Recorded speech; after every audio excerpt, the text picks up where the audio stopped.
Existe uma narrativa que domina o debate público há décadas. De um lado, a ciência racional, baseada em evidências, progressista, confiável. Do outro, a religião emocional, baseada em fé cega, conservadora, ultrapassada.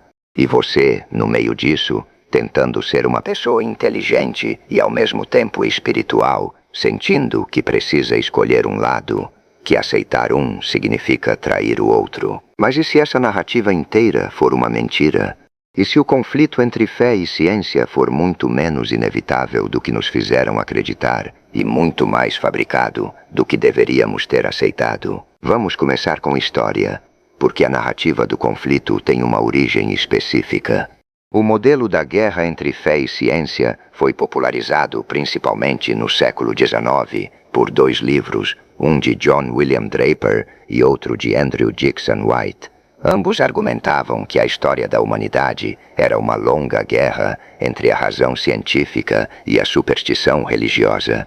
O problema é que historiadores da ciência passaram o século XX inteiro desmontando essa tese. A maioria dos conflitos históricos descritos nesses livros eram distorcidos, exagerados ou simplesmente inventados.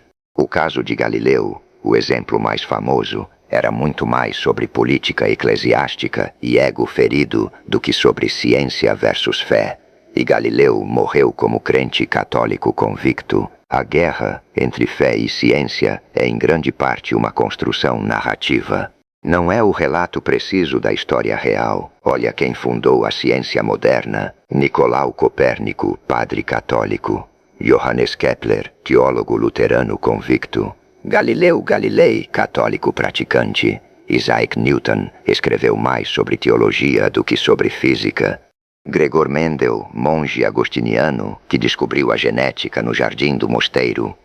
Georges Lemaitre, padre católico, que propôs a teoria do Big Bang.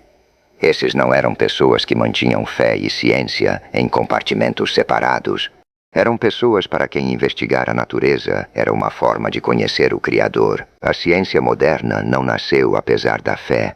Em grande parte nasceu dentro dela. Então, de onde vem o conflito real? Porque ele existe, não vou fingir que não. O conflito real não é entre fé e ciência como métodos, é entre interpretações específicas, tanto de textos religiosos quanto de dados científicos, quando levadas além do que podem sustentar. Quando um fundamentalismo religioso exige que a Terra tem 6.000 anos e ignora toda a evidência geológica, paleontológica e física, isso é um problema de interpretação bíblica, não de fé em si. Quando um cientista usa dados sobre evolução para concluir que Deus não existe, isso é um salto filosófico que os dados não suportam. A evolução descreve como a vida se diversificou. Não tem nada a dizer sobre se há ou não um criador por trás do processo. Os dois erros são o mesmo erro: usar uma ferramenta além do seu alcance real. A ciência e a espiritualidade respondem perguntas diferentes. A ciência é extraordinariamente boa em responder como o universo surgiu e se expandiu, como a vida evoluiu, como o cérebro processa emoções, como doenças se desenvolvem e podem ser tratadas. A espiritualidade responde por quê. Por que existe algo em vez de nada? Por que a existência tem valor?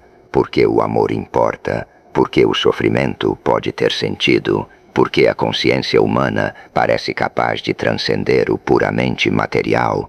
São linguagens diferentes respondendo perguntas diferentes sobre a mesma realidade. Confundir os dois domínios, pedir que a ciência diga se Deus existe, ou pedir que a Bíblia diga a idade do universo, é usar a ferramenta errada para o trabalho errado. Mas e a evolução? E o Big Bang?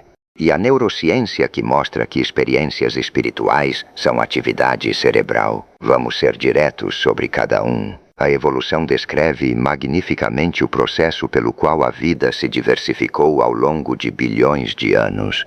Ela não diz nada sobre se há ou não propósito por trás desse processo. Um Deus que cria através da evolução é tão coerente, talvez mais, do que um Deus que cria em 6 dias literais. A questão é de interpretação bíblica, não de escolha entre Deus e ciência. O Big Bang, ironicamente proposto por um padre, aponta para um início do universo. Para muitos pensadores, um universo que teve início levanta mais perguntas sobre causa e origem do que elimina. Stephen Hawking e Roger Penrose passaram décadas debatendo exatamente isso. Quanto à neurociência das experiências espirituais, sim, experiências espirituais têm correlatos neurais, assim como o amor, a dor, a alegria. Isso não prova que são ilusões, prova que somos seres encarnados e que qualquer experiência real acontece também no cérebro. Mostrar onde algo acontece no cérebro não diz nada sobre se é real ou não. Então, o que fazer quando você sente esse conflito internamente? Primeiro, identifique onde exatamente está o conflito. Muitas vezes o que parece conflito entre fé e ciência é na verdade conflito entre ciência e uma interpretação específica de um texto religioso. Essas são coisas diferentes. Segundo, amplie suas fontes. Há cientistas profundos que são pessoas de fé profunda. Francis Collins, geneticista que liderou o projeto Genoma Humano, é cristão convicto. John Polkinghorne era físico de partículas e depois se tornou padre anglicano. Ler pessoas que habitam os dois mundos com integridade expande o que parece possível. Terceiro, distingo a fé de credulidade. Fé não é acreditar em coisas apesar das evidências. É confiar numa realidade que as evidências apontam, mas não podem provar completamente. Toda pessoa crente ou ateia vive por fé em alguma medida. A questão é em que você confia e por quê. E quarto, abrace a humildade epistêmica. Tanto a ciência quanto a teologia são projetos humanos em andamento. A ciência de hoje revisou profundamente a ciência de 50 anos atrás e será revisada pela ciência de amanhã. A teologia também se desenvolve, aprofunda, corrige erros ao longo dos séculos. Nenhum dos dois lados tem todas as respostas. E reconhecer isso é sabedoria, não fraqueza. O universo é maior do que qualquer sistema que criamos para descrevê-lo. A ciência ilumina dimensões extraordinárias dessa grandeza.